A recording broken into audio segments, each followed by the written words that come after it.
এমন একটা শহর যেখানে সবাই রোজগার করেই হচ্ছে চুরি করে। বলতে পারেন বাচ্চা বুড়ো সবাই চোর।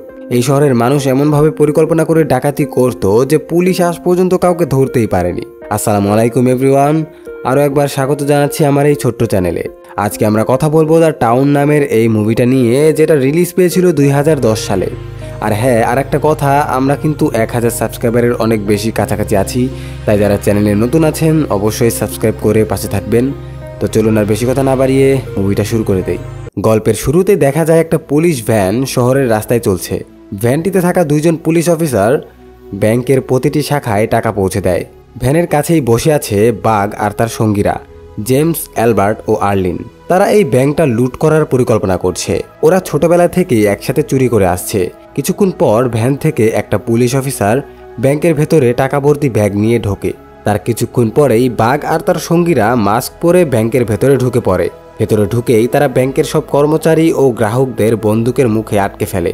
সবার মোবাইল ফোন নিয়ে একটা জারের ভেতরে রাখে এবং সেটাতে পানি ঢেলে দেয়, যাতে কেউ ফোন করে সাহায্য চাইতে না পারে। তারপর তারা ক্যাশ কাউন্টার থেকে সব টাকা তুলে নেয়। কিন্তু তাদের এতে মন ভরে না, কারণ তারা তো আরও বেশি টাকা চায়।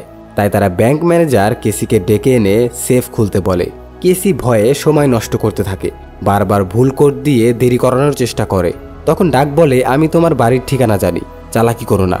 এবার কেসি সেফ খুলে দেয়। ভেতর থেকে বাগ ও তার সঙ্গীরা পুরো টাকা তুলে নেয়।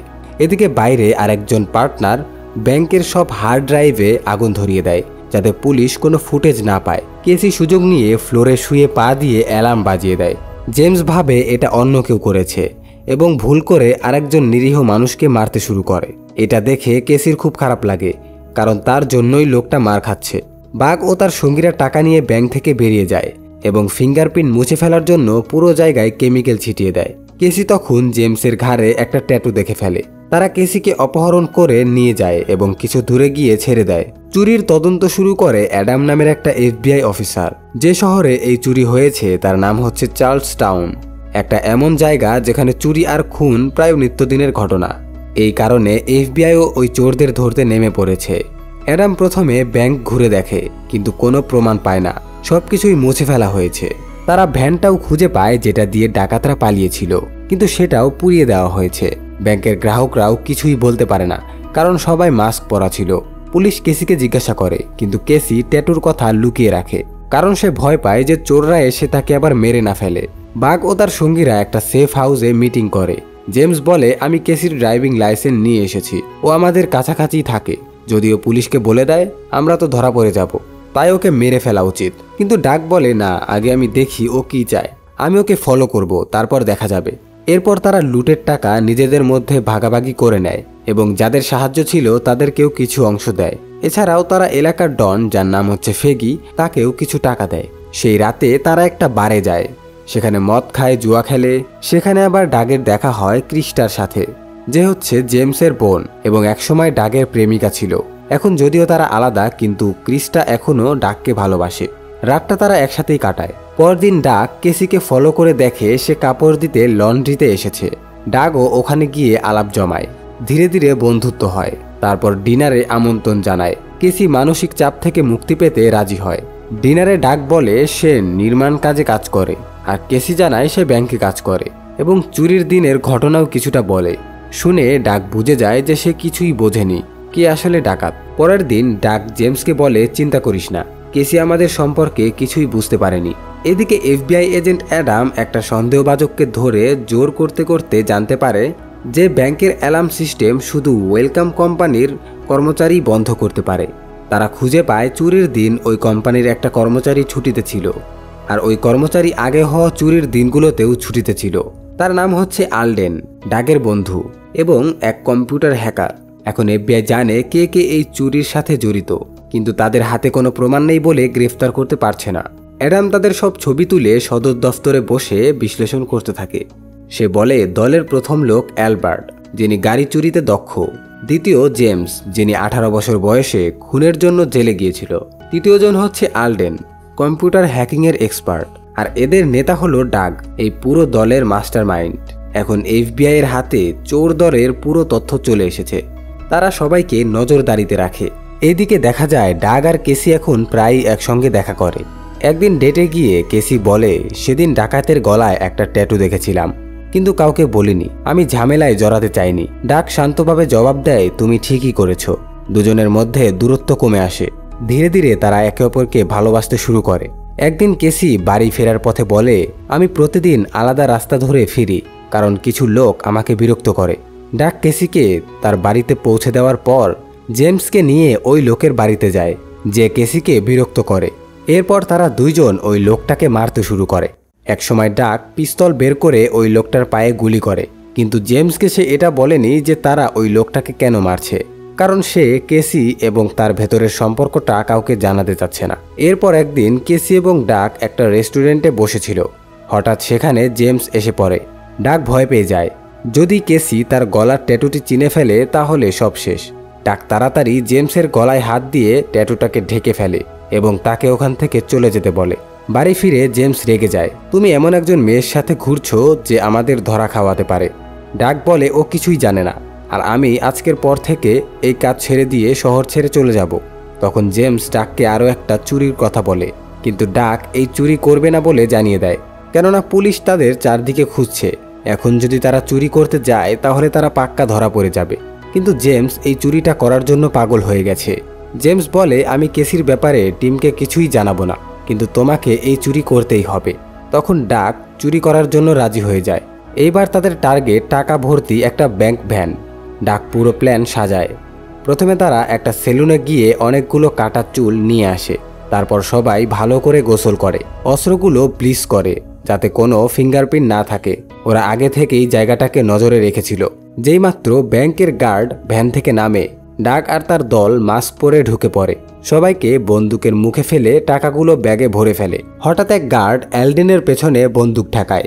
এটা তাদের প্ল্যানের বাইরে ছিল। জেমস গুলি করে ওই গার্ডটাকে মেরে ফেলে। এরপর তারা তাড়াতাড়ি করে টাকা নিয়ে গাড়িতে উঠে পালাতে শুরু করে, কিন্তু পুলিশ তখনই এসে পড়ে। জেমস গুলি চালাতে শুরু করে। অ্যালবার্ট তার ড্রাইভিং স্কিল দিয়ে গাড়ি শহরের অলিতে গলিতে ঘোরাতে থাকে। একটা সময় সে কৌশলে একটা গলি আটকে ফেলে। পুলিশ ভেতরে আসতে পারছে না। এই সুযোগে তারা টাকাগুলো অন্য একটা গাড়িতে ট্রান্সফার করে নেয়। পুরনো গাড়িতে আগুন ধরিয়ে দেয়। এরপর নতুন গাড়ি নিয়ে ওখান থেকে পালিয়ে যায়।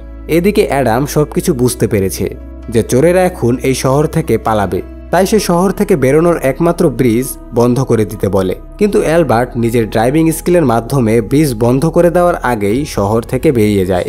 কিছু দূর যাওয়ার পর সেলুন থেকে নিয়ে আসা চুলগুলো এদিকে ওদিকে ছিটিয়ে দেয়, যাতে পুলিশ ডিএনএ বের করার চক্করে নিজেদের টাইম নষ্ট করে। কিন্তু ওখানে একটা পুলিশের গাড়ি ছিল, কিন্তু বেচারা পুলিশ কিছুই করতে পারে না, কারণ সে হচ্ছে একলা আর চোরেদের কাছে রয়েছে হাতিয়ার। তাই সে তাদেরকে একটু দেখেই ওখান থেকে কেটে পড়ে। এফবিআই অফিসার অ্যাডাম বুঝে যায় এই চুরিটাও ডাগের দলেরই কাজ। সে তাদের সবাইকে গ্রেফতার করে, কিন্তু প্রমাণের অভাবে ছেড়ে দিতে বাধ্য হয়। একদিন ডাগ কেসির সাথে বসেছিল। কথায় কথায় সে বলতে শুরু করে, আমি ছোটবেলায় মাকে হারিয়েছি, অনেক খুঁজেছি, পাইনি। বাবা কখনো সাহায্য করেনি, সেজন্য আমি আমার বাবার সাথে থাকি না। আসলে ডাকের বাবা এখন জেলে রয়েছে, যেটা সে কেসিকে বলতে পারছে না। একদিন ডাক তার বাবার সঙ্গে দেখা করার জন্য জেলে যায়, আর তার বাবাকে জিজ্ঞাসা করে কেন সে তার মাকে খোঁজার জন্য তাকে সাহায্য করেনি, কিন্তু তার বাবা কোনো জবাব দেয় না। এরপর সে ওখান থেকে চলে আসে। ডাকের মা কেন চলে গিয়েছিল এই গল্প আমরা একটু পরে জানতে পারবো। এদিকে কেসি ব্যাংকের চাকরি ছেড়ে দেয়। ডাক তাকে একটা দামি নেকলেস উপহার দেয় এবং বলে, আমি এই শহর ছেড়ে চলে যাচ্ছি, তুমি আমার সঙ্গে চলো। কেসিও রাজি হয়ে যায়। অ্যাডাম তখন কেসির ফোন ট্র্যাক করে বুঝতে পারে সে 2 দিন আগেই চাকরি ছেড়েছে। অ্যাডাম সন্দেহ করে চুরির দিন ডাকাতেরা কেসিকে আঘাত না করে ছেড়ে দিয়েছিল। বিষয়গুলো কেমন যেন লাগছে তার কাছে। সে কেসির রেকর্ড দেখে বুঝে যায় ডাক আর কেসির মধ্যে সম্পর্ক আছে। অ্যাডাম কেসির সঙ্গে দেখা করে সব সত্য জানিয়ে দেয়। এগুলা শুনে কেসি ভেঙে পড়ে, কারণ সে ডাককে সত্যিই ভালোবেসেছিল। অ্যাডাম চলে গেলে কিছুক্ষণ পর ডাক আসে, কিন্তু কেসি অনেক ভয় পেয়েছিল। সে তাকে ওখান থেকে চলে যেতে বলে, আর না গেলে সে পুলিশকে ডাকবে এই ধমকি দেয়। ডাক চুপচাপ ওখান থেকে চলে যায়। এরপর জেমস আবার ডাককে বোঝায়, আর একটা বড় কাজ করি, তারপর যা হবে দেখা যাবে। কিন্তু ডাক এবার রাজি হয় না। সে বলে, আমি শহর ছেড়ে চলে যাচ্ছি। জেমস রেগে বলে, আমি তোর জন্য 9 বছর জেল খেটেছিলাম, আর তুই এখন সব ছেড়ে চলে যাচ্ছিস। আসলে 9 বছর আগে ডাককে বাঁচানোর জন্য জেমস একজনকে মেরে ফেলেছিল, যার জন্য তাকে জেলে যেতে হয়েছিল। ডাক কিছু বলে না, চুপচাপ ফেগির কাছে চলে যায় এবং বলে, আমি সব কাজ ছেড়ে দিচ্ছি, অন্য কাউকে খুঁজে নাও।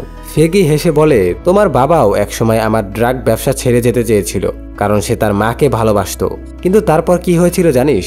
আমি তোমার মাকে ড্রাগে আসক্ত করে দিয়েছিলাম, যার ফলে সে পাগলের মতো হয়ে গিয়েছিল এবং একদিন গলায় ফাঁস দিয়ে আত্মহত্যা করে। এই কথা শুনে ডাক ভেতর থেকে ভেঙে পড়ে। তবুও সে ফেগির প্রস্তাব মেনে একটা শেষ চুরি করার জন্য রাজি হয়ে যায়।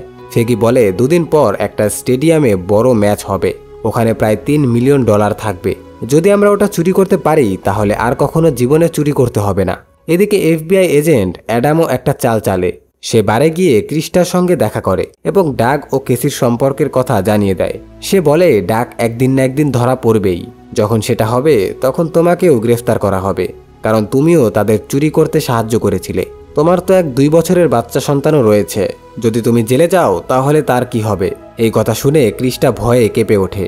অ্যাডামের কথায় প্রভাবিত হয়ে সে ডাগের পরবর্তী চুরির প্ল্যানটা অ্যাডামকে জানিয়ে দেয়। এরপর আসে চুরির দিন। ডাগ ও জেমস পুলিশ অফিসারের পোশাক পরে স্টেডিয়ামের দিকে রওনা দেয়।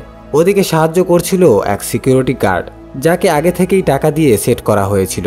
ভেতরে ঢুকেই তারা প্রথমে CCTV কানেকশন কেটে দেয়, যাতে কোনো ফুটেজ বা রেকর্ড না থাকে। তারপর তারা লকার রুমের দিকে এগোয়, কিন্তু পথে কয়েকজন সিকিউরিটি গার্ড তাদের থামিয়ে দেয়। ডাগ সেই গার্ডদের সামলে ফেলে। তারপর টাকা ব্যাগে ভরে দ্রুত বেরিয়ে আসে। তারা বাইরে এসে একটি অ্যাম্বুলেন্সের কাছে পৌঁছায়। সেখানে আগে থেকেই আর্লেট আর অ্যালবার্ট অপেক্ষা করছিল। সবাই ইউনিফর্ম বদলে হেলথ ওয়ার্কার সেজে বেরিয়ে পড়ে। কিন্তু ডাগের মনে হঠাৎ সন্দেহ জাগে। সে ভাবে, এত শান্ত কেন চারপাশ? বাইরে তাকিয়ে দেখে পুরো স্টেডিয়াম পুলিশে ঘেরা। অ্যাডাম পুরো ফোর্স নিয়ে ওদের জন্য অপেক্ষা করছে। ডাগ ইশারায় জেমসকে বোঝায়। জেমস দিক পরিবর্তন করে ফায়ারিং শুরু করে দেয়। 2 দিক থেকেই প্রচণ্ড গুলি চলতে থাকে। একটা গুলি এসে অ্যালবার্টের লাগে, কিন্তু সে বুলেট প্রুফ ভেস্ট পরার কারণে বেঁচে যায়। এরপর আরেকটা গুলি এসে অ্যালডেনের লাগে, সে মারা যায়। অ্যালবার্ট বলে, আমি ভ্যান নিয়ে বাইরে যাচ্ছি, পুলিশ ভাববে আমি টাকা নিয়ে পালাচ্ছি। এই ফাঁকে তোমরা পুলিশ ইউনিফর্ম পরে বেরিয়ে যাও। কিন্তু ডাগ জানতো অ্যালবার্ট যদি বেরোয় ও মারা যাবে। সে থামাতে চাইলেও অ্যালবার্ট থামে না এবং স্নাইপারের গুলিতে সাথে সাথেই মারা যায়। ডাগ ও জেমস পুলিশ ইউনিফর্ম পরে টাকা নিয়ে বেরিয়ে পড়ে। অ্যাডাম ভ্যানের ভেতরে ঢুকে দেখে শুধু অ্যালবার্টের লাশ। ঠিক তখন এক পুলিশ বলে ভেতরে 2 জন পুলিশ গার্ডকে গ্রেফতার করা হয়েছে।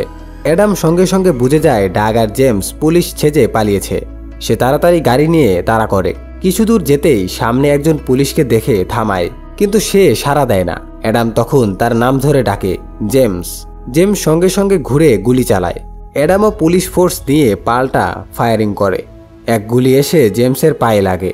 সে ডাস্টবিনের আড়ালে লুকায়। দূর থেকে ডাগ সবকিছু দেখছিল, কিন্তু কিছুই করতে পারছে না, কারণ চারদিকে পুলিশ দিয়ে ভরা। জেমসের গুলি শেষ হয়ে গেলে সে হাত তুলে আত্মসমর্পণ করতে এগিয়ে আসে, কিন্তু পুলিশ তাকে গুলি করে মেরে ফেলে।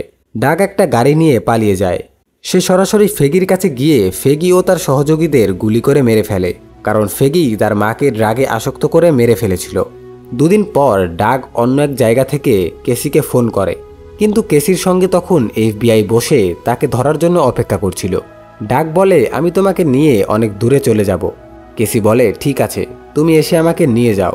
কথার মাঝে কেসি ইশারায় বোঝায় এখানে বিপদ আছে। ডাগ বুঝে যায় কেসি সত্যিই তাকে ভালোবাসে। সে বলে, আমি 1 ঘন্টার মধ্যে আসছি।